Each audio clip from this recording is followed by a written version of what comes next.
Most advice is not making you wiser.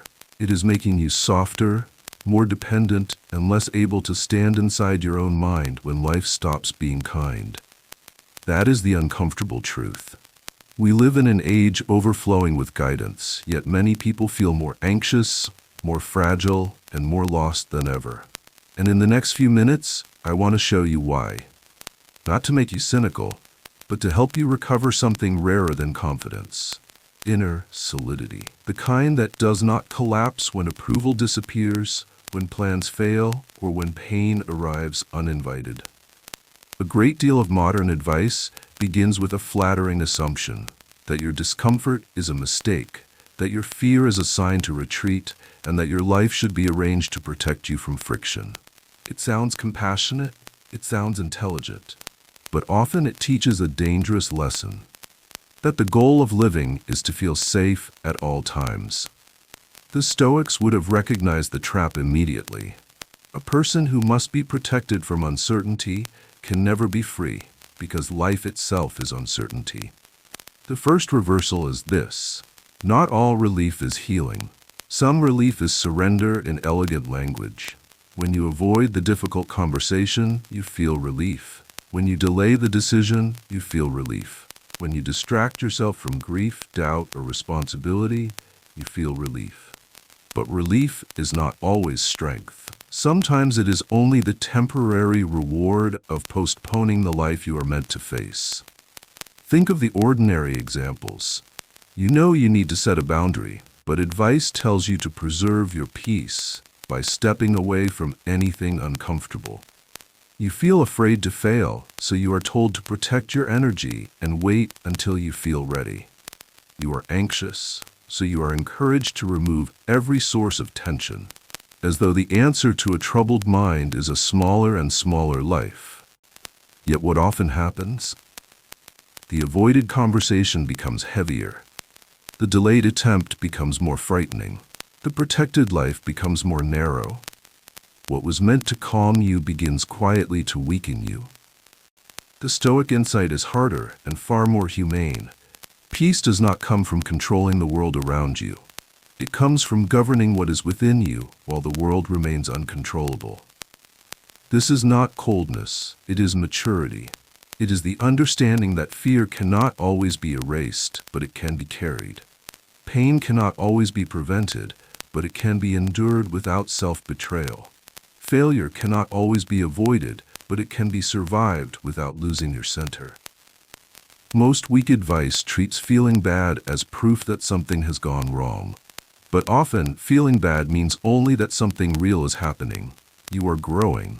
You are risking. You are grieving honestly.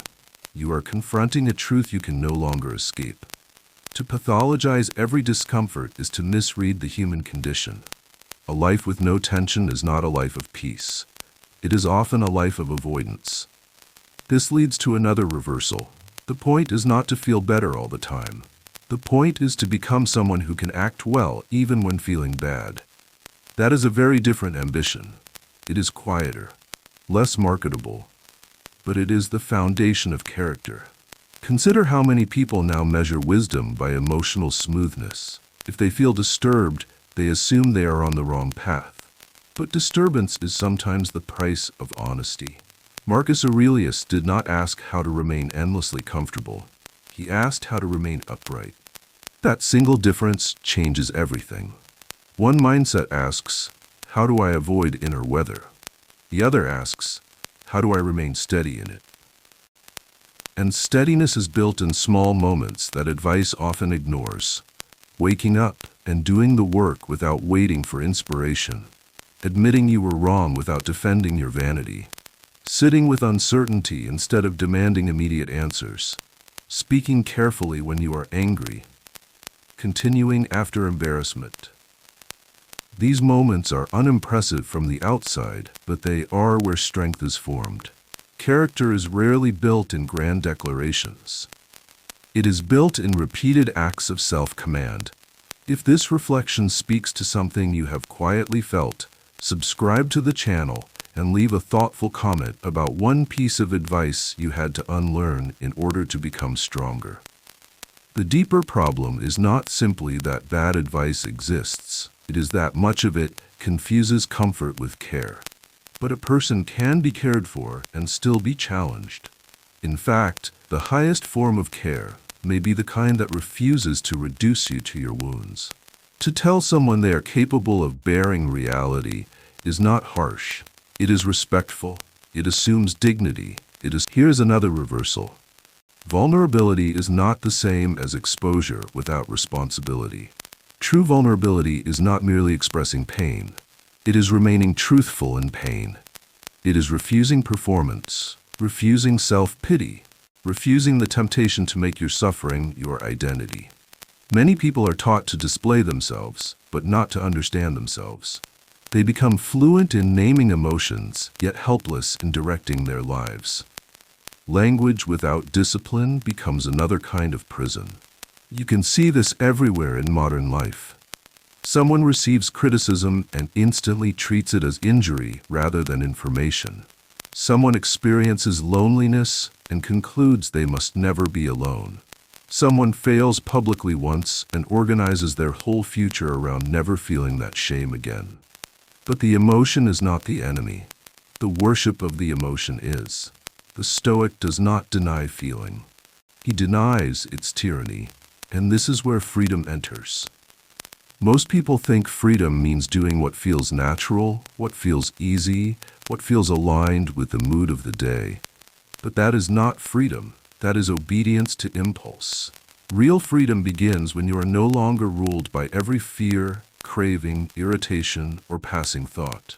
A person who cannot tolerate boredom will be controlled by distraction. A person who cannot tolerate rejection will be controlled by approval. A person who cannot tolerate uncertainty will be controlled by false certainty, by noise, by crowds, by borrowed beliefs. So much advice promises liberation while deepening dependence. It teaches you to curate your environment endlessly, to monitor your feelings constantly, to build a life where nothing difficult can reach you. But if your stability depends on perfect conditions, then your stability is an illusion. Strength is not proven in ideal circumstances. It is revealed in imperfect ones. Another reversal. Resilience is not hardening into numbness. It is becoming spacious enough to hold difficulty without collapsing into it. A resilient person is not untouched by pain. They are simply not defined by it. They can lose and still choose well. They can be afraid and still move. They can be misunderstood and still remain honest. This is why inner peace is not passivity. It is disciplined alignment with what matters most, even when emotion protests. Perhaps the most damaging advice of all is the kind that subtly tells you that your life should always confirm your preferences. But meaning does not come from constant preference satisfaction.